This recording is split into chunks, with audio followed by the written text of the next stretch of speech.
ஆரம்பிச்சு 8 வருஷம் மட்டும்தான். ஆனா இந்த பள்ளின்றது காலத்துக்கும் இருக்க போற ஒரு விஷயம். புரியுதா? இப்ப இந்த ஸ்கூல்ல ஒரு பையன் தப்பு பண்றான் அப்படின்னா உன் பேரை வச்சு இந்த பையன் தான் தப்பு பண்ணான்னு யாராவது சொல்லுவாங்களா? என்ன சொல்லுவாங்க? அவன் சொன்னா பாரு, அதுதான் கரெக்ட். மங்களாம்பாள் ஸ்கூல்ல ஒரு பையன் என்ன பண்ணா, மேடம் ஒருத்தவங்க கலெக்டர் ஆபீஸ்ல வந்துருக்காங்க, அந்த பையன் கிண்டல் பண்ணிட்டு இருக்கான். அந்த பையன் பேரெல்லாம் யாருமே என்ன பண்ண மாட்டாங்க, சொல்ல மாட்டாங்க. சரியா? அதுக்காக நான் இல்லை, யார் வந்தாலுமே டீசெண்டா நடந்துக்கும்.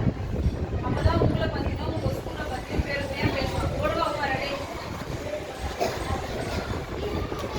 ஓகேவா? நான் ஏதோ சப்ஜெக்ட் கொள்ளவே போல, இதுக்கே ஒரு 10 நிமிஷம் ஆகி போச்சு.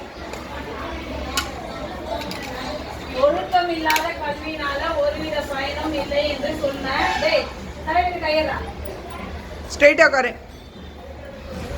சரி, ஓகே. நான் சொன்னேன்